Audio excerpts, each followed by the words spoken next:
think the best thing about the budget is that it acknowledges the main issue that we need to raise real incomes of workers, particularly the lower income.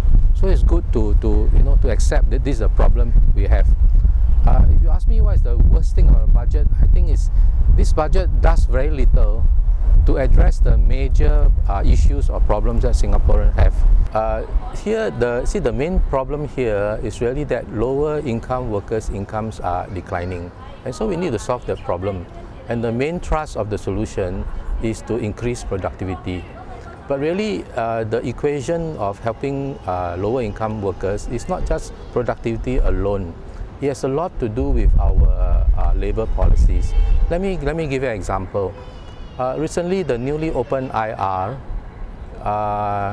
the IR said that out of the 8,000 people that they employ, about 70% are locals.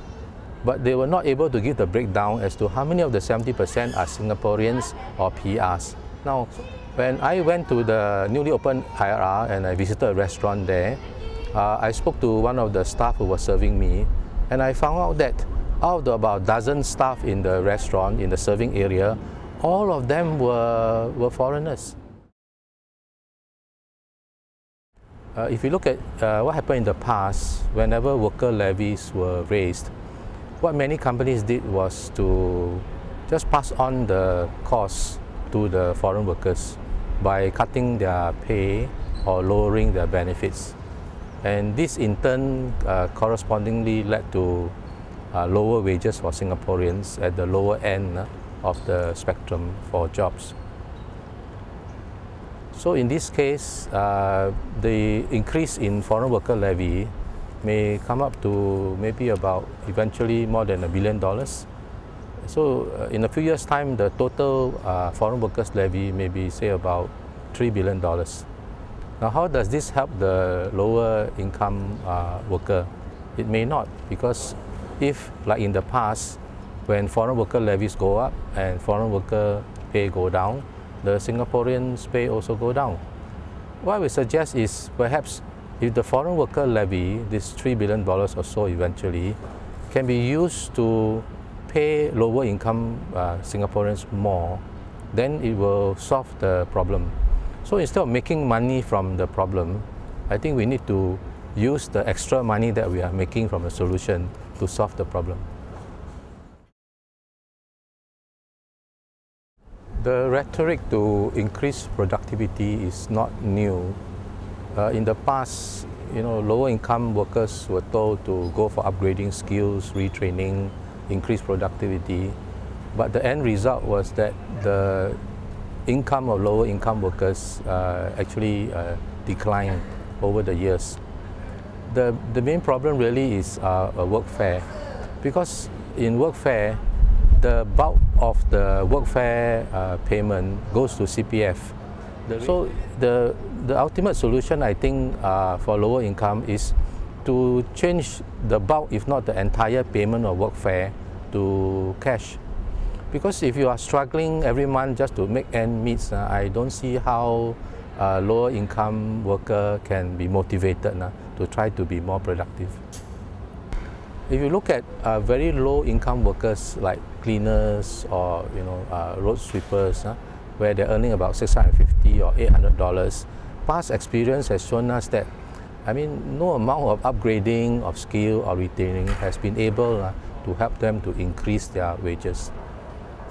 And the Workfare is supposed to address this problem, but since the bulk of the Workfare is not in cash, it doesn't really help them very much. Let me give you another example of what I call this: the solution makes more money, but it may not solve the problem. And that was the announcement about a week ago that people can use their MediSave overseas. Now, what all the media reports didn't mention is that MediShield doesn't cover overseas hospitalization. In fact, all the CPF Shield plans provided by private insurers also do not provide cover for overseas hospitalization, except in a medical emergency. So, people may not realize that they can use their MediSave overseas, but they may not be able to claim on their insurance. But as this scheme of using MediSave overseas expands, I think more people will go overseas for treatment. There may be less claims from MediShield, and there will be more surpluses. So here again is an example where to solve a problem where people cannot afford hospitalization in Singapore, the solution is let them be hospitalized overseas. But the solution may actually make more money for MediShield. So in the long run, I think the ultimate solution is to spend more on healthcare.